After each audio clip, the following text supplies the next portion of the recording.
जंगे पिलासी, जिसे बंगाली जबान में जंगे पलाशी भी कहा जाता है, सन 1757 में बंगाल के नवाब सिराजुद्दौला और अंग्रेज जनरल क्लाइव के दरमियान कलकत्ता से 70 मील दूर पिलासी के मुकाम पर 23 जून को लड़ी गई। जंगे पिलासी में नवाब की शिकस्त हिंदुस्तान में मुसलमानों की आजाद हुकूमत के ताबूत में आखिरी कील साबित हुई। ये वो जंग है जिसमें शिकस्त ने बड़े सगीर का नक्शा ही बदल डाला। इस जंग में फतह से हिंदुस्तान में बरतानवी ईस्ट इंडिया कंपनी के इक़्तिदार का सूरज तुलू हुआ है। 17वीं सदी के अवाइल में हिंदुस्तान के शहंशाह अकबर की वफात हो गई और 1605 में बादशाह का बेटा जहांगीर तख्त नशीन हो गया। मालो दौलत में उस वक्त सिवाय चीन के हिंदुस्तान का पूरी दुनिया में कोई मुकाबिल न था। रोम के उरूज के दौर से ही यूरोप तिजारत के लिए एशिया का मरहूने मिन्नत था और मसाला, कपड़ों के अलावा दूसरी नफीस अशिया के बदले सोना और चांदी मशरिक को देता था। सदियों से दौलत का बहाव मगरिब से मशरिक की तरफ था। मगरिब, खासकर बरतानिया में ऐसा कुछ न बनता था जिसे मशरिक में पसंद किया जाता हो। और फिर बरतानिया में ईस्ट इंडिया कंपनी का कयाम अमल में आया। इस कंपनी ने अपनी अय्यारियों से हिंद की सारी दौलत लूट कर बरे सगीर को वो नाकाबिले तलाफी नुकसान पहुंचाया जिसकी भरपाई आज तक मुमकिन न हो सकी। ब्रिटिश ईस्ट इंडिया कंपनी को सन 1600 ईस्वी में मलिका बरतानिया एलिजबेथ अव्वल के अहदे हुकूमत में हिंदुस्तान में तिजारत का परवाना मिला। इब्तदाई सालों में मुख्तलिफ इलाकों से होते हुए 1608 में ईस्ट इंडिया कंपनी ने हिंद की बंदरगाह सूरत पर कयाम करके अपनी आमद का ऐलान किया। शहंशाह जहांगीर से तिजारत की इजाजत तलब करने बरतानिया ने अपने रुकले पार्लिमान और सिफारतकार सर थॉमस रॉक को शाही एलची के तौर पर भेजा। चूंकि बादशाह जहांगीर को बरतानिया से ताल्लुकात में कोई खासी दिलचस्पी न थी, इस वजह से बरतानिया के सफीर को बादशाह जहांगीर को तिजारती मुआहदे पर राजी करने में 3 साल का अरसा लग गया। बिलाखिर 3 साल की सख्त मेहनत के बाद बमुश्किल थॉमस रो बादशाह से तिजारती मुआहदा करने में कामयाब हुआ। इस मुआहदे के तहत कंपनी और बरतानिया के तमाम ताजरों को सल्तनत हिंदुस्तान की हर बंदरगाह और खरीदो फरोख्त के मकसद के लिए हर मकाम इस्तेमाल करने की इजाजत दी गई। बदले में यूरोपी मसनूआत हिंद को देने का वादा किया गया, मगर तब वहां बनता ही कुछ नहीं था। वक्त के साथ साथ मुगलों की खुशामदी करके बड़े सगीर के वसाइल से कंपनी के ताजरों ने भरपूर फायदा उठाया और खूब मुनाफा कमाकर कंपनी को इतना मजबूत कर लिया कि 1670 में बरतानवी बादशाह ने कंपनी को बैरून मुल्क जंग करके 9 आबादियां कायम करने की इजाजत दे दी। बरतानवी कंपनी ने सबसे पहले तो हिंदुस्तान में मौजूद पुर्तगाली, विलंदीजी और फ्रांसीसी हरीफों को शिकस्त दी। यहां तक कि 17वीं सदी के आखिर में कंपनी मुगल हुकूमत से जंग पे आमादा हो गई। 1686 में कंपनी के डायरेक्टर ने बरतानिया से एक बहरी बेड़े में 19 जंगी जहाज, 200 तोपें और 600 फौजी सवार करके बंगाल में मुगल हुकूमत से जंग के लिए रवाना कर दिया। इस जमाने में आखिरी ताकतवर मुगल बादशाह औरंगजेब आलमगीर की हुकूमत थी। सल्तनत मुगलिया की सरहदें काबुल से ढाका तक और कश्मीर से पौंडीचेरी तक 40 लाख मुरब्बा किलोमीटर के रकबे पे फैली थी और मुआशी तौर पर हिंदुस्तान को दुनिया में वही मुकाम हासिल था जो आज के जमाने में अमेरिका को हासिल है। चुनाचे बंगाल के सूबेदार शाइस्ता खान के दस्तों ने हैगली के मुकाम पर ईस्ट इंडिया कंपनी के किले का मुहासरा करके आमदोरफ्त के तमाम रास्ते बंद कर दिए। लेकिन जल्द ही अंग्रेजों ने अपनी शिकस्त तस्लीम की और वो मुगल हुकूमत से सुलह पर मजबूर हो गए। अगरचे दोनों फरीकैन की सुलह से बंगाल का ये मुहासरा तो जल्द ही खत्म हो गया, लेकिन बंगाल की तरह ये सूरत हाल बंबई में भी पेश आई, जहां मुगल अमीरुल बहर सैयदी याकूत ने अंग्रेजों की लूट मार की वजह से एक ताकतवर बहरी बेड़े की मदद से बंबई का मुहासरा कर लिया। लेकिन बंबई में मुगलों की तरफ से अंग्रेजों के किले का मुहासरा 15 माह तक तवील हो गया। अगरचे मुगल चाहते तो हमला करके जल्द ही किले पर कब्जा कर सकते थे, लेकिन उन्हें मालूम था कि अशियाए खुर्दो नौश की किल्लत की वजह से अंग्रेज ज्यादा अरसे किले में महसूर नहीं रह सकते। चुनाचे बजाय हमला करने के मुगल अमीर ने सिर्फ दूर से गोलाबारी पर ही इक्तिफा किया। 15 माह की बेसूद कोशिशों के बाद बिलाखिर अंग्रेजों की हिम्मत जवाब दे गई और अंग्रेजों ने अपने 2 सफीर शिकस्त की शराइत तय करने और बादशाह औरंगजेब से मुआफी तलब करने शहंशाह के दरबार में भिजवा दिए। कई माह की लगातार कोशिश के बाद सितंबर 1690 में बिलाखिर अंग्रेज सफीर मुगल बादशाह औरंगजेब आलमगीर के दरबार तक रसाई हासिल करने में कामयाब हो गए। सफीरों के अलावा बरतानवी हुकूमत ने भी कंपनी की साजिशों की मुगल बादशाह से मुआफी मांगी और सरकारी सतह पर मुजम्मत की। बादशाह औरंगजेब ने अंग्रेजों की मुगलों से जंग लड़ने की कोशिश के एवज 1.5 लाख रुपए हर्जाना तय करके कंपनी की अर्जी इस शर्त पर कबूल की कि अंग्रेज आइंदा फर्माबरदारी का वादा करें और बंबई में ईस्ट इंडिया कंपनी का सदर जॉन चाइल्ड, जो उस सारी साजिश का कायद था, उसे हिंदुस्तान से निकाला जाए। यूं जिल्लत आमेज शिकस्त के बाद मुगल हुकूमत की तमाम शराइत कबूल करके अंग्रेजों की गुलू खलासी हुई।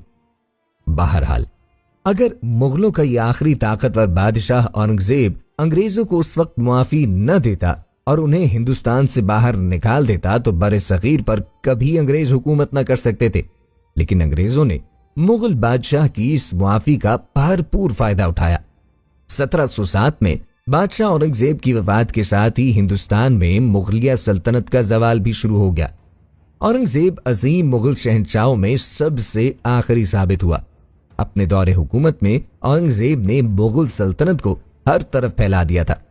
औरंगजेब के अहद में मुगलिया हुकूमत अफगानिस्तान और कश्मीर से लेकर राजकुमारी तक और गुजरात से लेकर आसाम अराकान तक फैली हुई थी। खुशहाली का यह आलम था कि हुकूमत की आमदन करोड़ों रुपयों की गैर मुल्की तिजारत से 2 गुनी हो गई थी।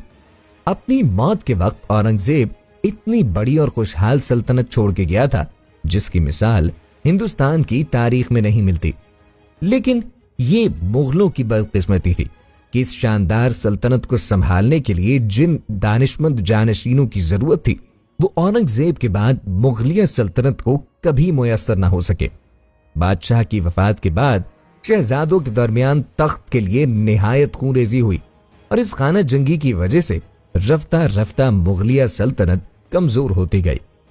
औरंगजेब की वफात और मुगल खानदान की बाहमी खाना जंगी के नतीजे में हिंदुस्तान में मुख्तलिफ बागी जमातें हरकत में आ गईं। चुनाचे मुगलों के पुराने दुश्मन राजपूतों के अलावा शुमाली हिंद में सिखों की एक नई बागी जमात भी मैदान में आ गई जो मुगलों के लिए राजपूतों से भी ज्यादा खतरनाक साबित हुई। साथ ही दक्कन में मुगल हुकाम की नाअहली से वो मरहट भी दोबारा हरकत में आ गए जिन्हें बादशाह औरंगजेब ने मुकम्मल खत्म कर दिया था। रोज बरोज बढ़ती हुई बगावतों ने मुगल सल्तनत के इस्तेहकाम को खतरे में डाल दिया। साथ ही मुख्तलिफ रईसों और जंगजुओं ने औरंगजेब के बाद बनने वाले ऐशुर इशरत के दिलदादा कमजोर शहंशाहों को अपने काबू में किए रखा, जिसके नतीजे में सरहदों के चारों अतराफ नई ताकतवर सल्तनतें उभरने लगीं और मुगलों की जमीनों पर कब्जा करना शुरू कर दिया। अंदरूनी बगावतों के अलावा मुगल बादशाह मोहम्मद शाह के दौरे हुकूमत में हिंदुस्तान बैरूनी हमला आवरों से भी महफूज न रह सका। ये वही दौर था जब नादिर शाह ने ईरान से आकर हिंदुस्तान में वो तबाही मचाई कि कमजोर मुगल हुकूमत की रही सही बुनियादें भी हिल गई। पेशावर से पंजाब तक का इलाका नादिर शाह तबाह कर गया। गुजरात और मालवा को मरहटों ने वीरान कर दिया। सिर्फ बंगाल और बिहार का नवाब अली वर्दी खान ने बड़ी बहादुरी से मरहटों का मुकाबला करा था और बादशाह की रजामंदी से बंगाल, बिहार और उड़ीसा का मुखारे मुतलक बन चुका था, जबकि बकिया सूबे भी खुद मुख्तार हो चुके थे।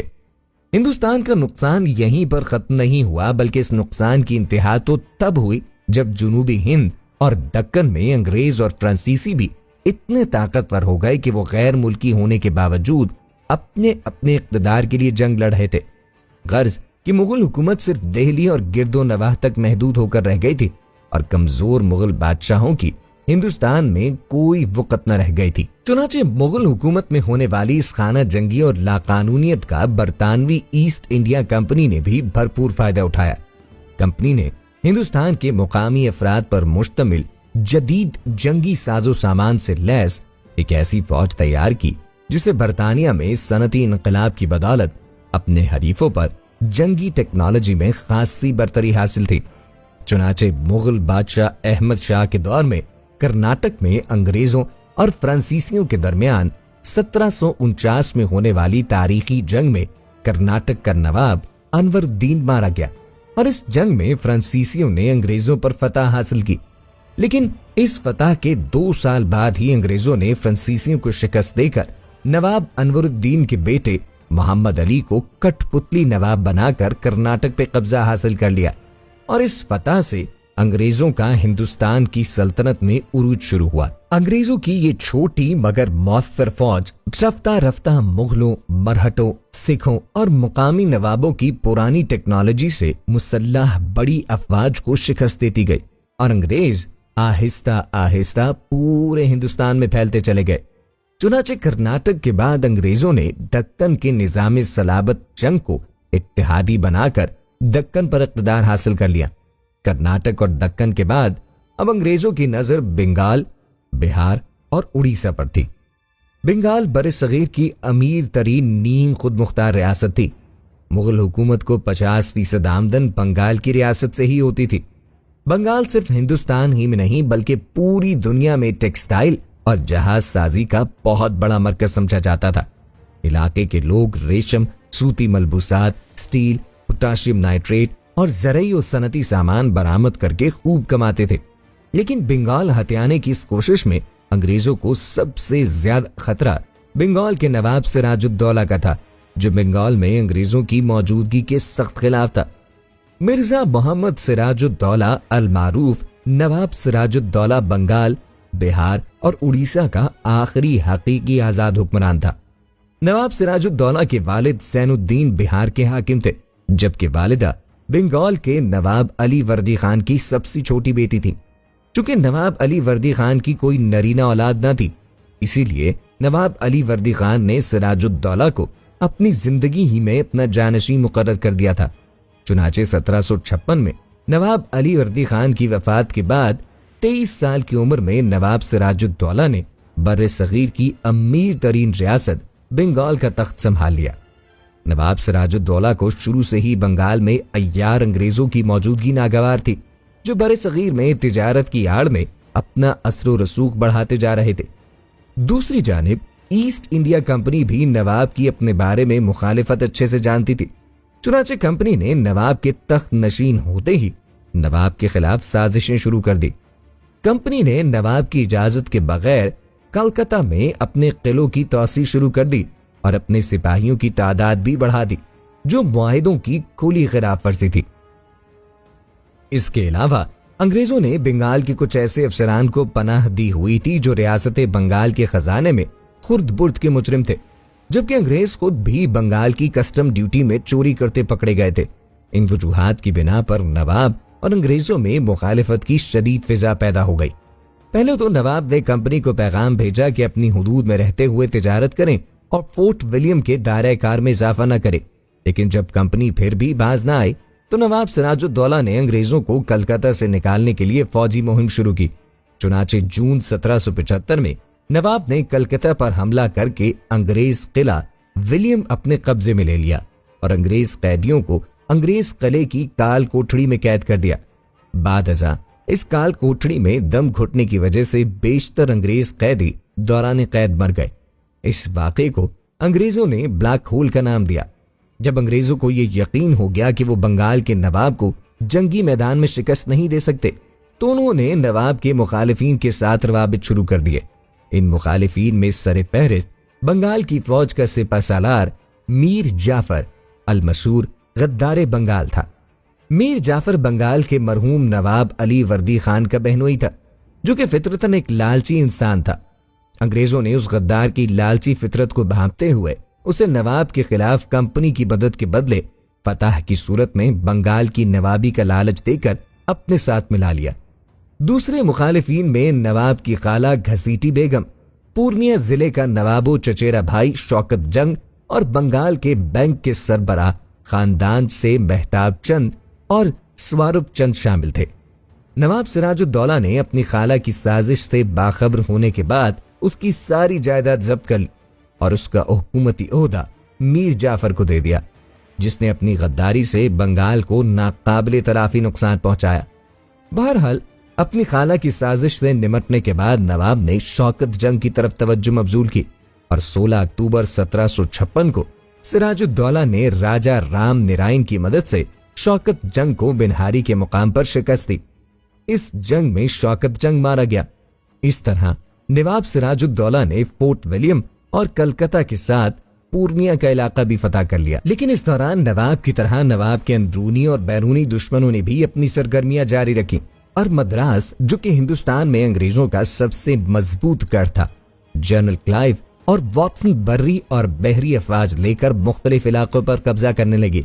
इस कार्रवाई के दौरान चूंकि राजा मानिक राम ने भी अंग्रेजों के खिलाफ कोई मज़ाहिमत न की, चुनाचे 2 जनवरी 1757 को अंग्रेजों ने कलकत्ता पर बआसानी दोबारा कब्जा कर लिया।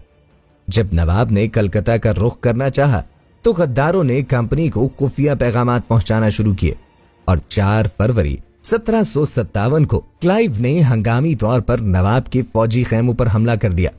इस नागहानी हमले में नवाब की फौज को जबरदस्त जानी नुकसान हुआ और मजबूरन नवाब ने अंग्रेजों के साथ सुलह का मुआहिदा कर लिया।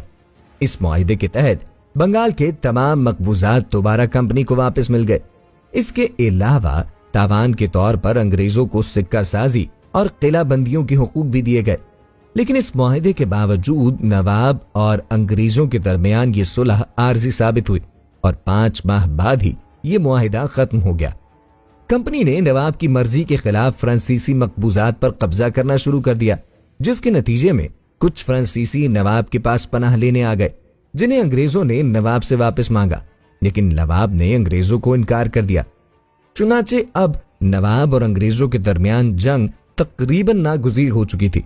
लेकिन इस दौरान नवाब सिराजुद्दौला को मरहटों और अहमद शाह अब्दाली के दोबारा हिंदुस्तान पर हमला आवर होने की परेशानी भी थी, जिसकी वजह से नवाब अपनी पूरी फौज को अंग्रेजों से मुकाबले के लिए इस्तेमाल नहीं कर सकता था।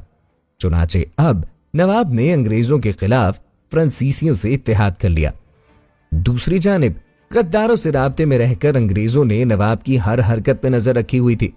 चुनाचे अंग्रेजों ने नवाब के खिलाफ अपनी फौजी सरगर्मियां तेज कर दी और 16 जून 1757 को अंग्रेज जनरल क्लाइव ने शुमाली इलाकों पर हमला करके कतवत पर कब्जा कर लिया। कतवत पर अंग्रेजों के कब्जे के नतीजे में बंगाल के नवाब और अंग्रेजों के दरमियान आखिरी और फैसला कुन जंग लाजिम हो गई थी। चुनाचे 23 जून को अंग्रेज जनरल क्लाइव ने अपनी 750 अंग्रेज और 2250 हिंदुस्तानियों पर मुश्तमिल फौज के हमरा पलासी में मौजूद जंग के मुकाम से मुल्हिका आम के बाग पे कब्जा कर लिया, जिसे लुक्शा बाग कहा जाता है। ये बाग नवाब के ठिकाने से 1 मील के फासले पर था, जबकि नवाब की फौज क्लाइव के आने से 26 घंटे पहले से ही मैदान में मौजूद थी। नवाब सिराजुद्दौला की फौज 30,000 पैदल सिपाहियों और 20,000 घुड़सवारों पर मुश्तमिल थी। इसके अलावा बंगाली फौज में डिसेंट प्रेस के मातहत तकरीबन 50 फ्रांसीसी तोपखानों का एक दस्ता भी शामिल था। नवाब की फौज में सबसे आगे फ्रांसीसी अपनी तोपों के साथ बाग से 1 मील के फासले पर तैनात थे। उनके पीछे 5,000 घुड़सवार और 7,000 प्यादा सिपाहियों पर मुश्तमिल 2 दस्ते थे, जिनकी क़यादत नवाब का वफादार सालार मीर मदन खान और दीवान मोहन लाल कर रहे थे। 45,000 की बकिया फौज ने छोटी पहाड़ी से बाग के जुनूबी जाविये के मशरक में 730 मीटर की पोजीशन तक एक कौस की सूरत में खड़ी थी, जिसका जाहिरी मकसद क्लाइव की फौज को घेरना था। इस फौज के दाएं बाजू की कमान राय दरलुब के पास थी, मरकज यार लुत्फ खान, जबकि बाएं बाजू जो कि अंग्रेजों के करीब तरीन तैनात था, उसकी कमान नवाब की फौज के सिपाहसालार मीर जाफर के पास थी। बहरहाल बदकिस्मती से फौज के दाएं बाजू, बाएं बाजू और मरकज तीनों ही के सालार राय दरलुब, यार लुत्फ खान और मीर जाफर अंग्रेजों से मिल चुके थे। इन सालारों ने अपने मफाद की खातिर नवाब सिराजुद्दौला से गद्दारी करके नवाब की शिकस्त और अंग्रेजों की जीत का रास्ता हमवार किया। जंग के हवाले से अंग्रेज मौरखीन का दावा यह है कि जनरल क्लाइव ने 3,000 सिपाहियों की मदद से नवाब सिराजुद्दौला की लातादाद फौज पर फतह हासिल की। अंग्रेज मौरखीन के मुताबिक इस जंग का आगाज फ्रांसीसियों ने अंग्रेजी फौज पर गोलाबारी करके किया, जिसके नतीजे में क्लाइव की फौज से 10 अंग्रेज और 20 हिंदुस्तानी शदीद जख्मी हुए। इस नुकसान की वजह से क्लाइव की फौज ने पीछे हटने का फैसला किया और दोबारा से बाग में पनाह ले ली। इसके बाद 3 घंटों तक दोनों तरफ से कोई पेशकदमी न की गई। इसी दौरान मैदान जंग में मूसलाधार बारिश शुरू हो गई। अंग्रेजों ने हिफाजती इक़दाम करते हुए अपनी तोपों को तरपाल से ढांप लिया, जबकि नवाब की फौज के पास अपनी तोपों को ढांपने के लिए तरपाल न थे, जिसकी वजह से नवाब की फौज का सारा बारूद भी कर नाकारा हो गया। बारिश रुकने के बाद नवाब के वफादार सिपह सालार मीर मदन ने कयास किया कि बारिश की वजह से अंग्रेजों की फौज का बारूद भी नाकारा हो गया होगा। चुनाचे मीर मदन ने अपने दस्ते के हमराह क्लाइव की फौज पर हमलावर होने के लिए अंग्रेज फौज की तरफ पेशकदमी की, लेकिन अंग्रेजी फौज ने अचानक से गोलाबारी शुरू कर दी, जिसके नतीजे में मीर मदन शदीद जख्मी हो गया और बादशाह इंतकाल कर गया। साथ ही नवाब की फौज को जबरदस्त जानी नुकसान भी उठाना पड़ा। जब नवाब को मीर मदन के जख्मी होने की इत्तला मिली तो नवाब सख्त परेशान हुआ और उसने अपने सिपह सालार मीर जाफर को आगे बढ़ने का कहा, लेकिन उस गद्दार ने बजाय अंग्रेजों की तरफ पेशकदमी करने के क्लाइव को आगे बढ़ते रहने का पैगाम भेजा। इसी दौरान राय दरलुब नवाब को इस बात पर कायल करने में कामयाब हो गया कि नवाब जंग को सालारों पर छोड़कर कुछ सिपाहियों के हमराह दारुल हुकूमत मुर्शिदाबाद रवाना हो जाएं। चुनाचे नवाब राय दरलुब के इस मशवरे से मुत्तफिक होकर अपने ऊंट पर सवार होकर 2000 सिपाहियों के हमराह मुर्शिदाबाद के लिए निकल पड़े।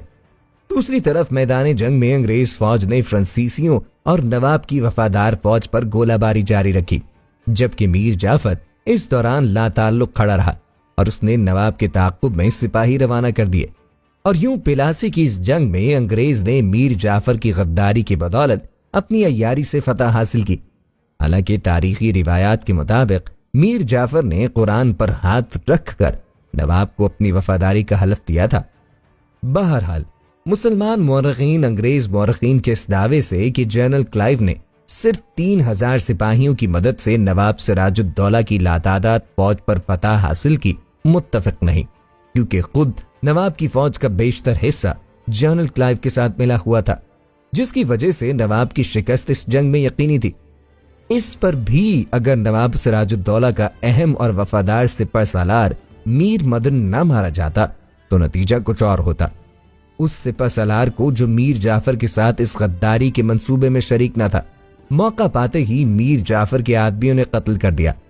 मीर मदन के कत्ल हो जाने से सिराजुद्दौला की वफादार फौज बदहवास हो गई। उसके अलावा इस जंग में नवाब की फौज के 500 सिपाहियों की मौत, जबकि क्लाइव के सिर्फ 27 सिपाहियों का मरना और 50 सिपाहियों का जख्मी होना भी कोई ताज्जुब खेज नहीं, क्योंकि नवाब के सालारों की तरह तोप खाने को भी पहले ही खरीद लिया गया था और तोपों में पानी डलवाकर तोपों को नाकारा कर दिया गया था। लेकिन बताया यह गया कि जंग से पहले बारिश हो गई थी और हिफाजती इक़दामात मुकम्मल न होने की वजह से नवाब की तोपें बेकार हो गई थीं। बहरहाल इस सूरत हाल में नवाब सिराजुद्दौला ने मजबूरन फरार होने का फैसला किया ताकि बाद में दोबारा फौज जमा करके अंग्रेजों से जंग की जा सके। चुनाचे नवाब सिराजुद्दौला फरार होकर पहले मुर्शिदाबाद और बाद में अपने अहलो अयाल के हमराह पटना चले गए। नवाब अपनी बेगम और बेटी के हमराह भेस बदलकर राजमहल के करीब रूपोश थे, जहां मीर जाफर के सिपाहियों ने उन्हें गिरफ्तार कर लिया। बादशाह मीर जाफर के बेटे मीर मेरान के हुक्म पर मोहम्मद अली बेग ने नवाब सिराजुद्दौला को कत्ल कर दिया। जिस मुकाम पर नवाब सिराजुद्दौला को शहीद किया गया, ये मीर जाफर की रिहाइशगाह थी, जिसे बाद में अवाम ने नमक हराम देवड़ी का नाम दिया। दूसरी तरफ वादे के मुताबिक मीर जाफर को अंग्रेजों ने इस गद्दारी के बदले अपना कठपुतली नवाब बनाकर बंगाल के तख्त पर बिठा दिया। लेकिन मीर जाफर को इस नवाबी के बदले तमाम खजाना क्लाइव की नजर करना पड़ा, जिसमें से हर अंग्रेज ने अपना अपना हिस्सा बांट लिया। इस तरह मीर जाफर की हिर्सो गद्दारी की बदौलत पहले तकरीबन सारा बंगाल और फिर हिंदुस्तान भी अंग्रेजों के कब्जे में चला गया।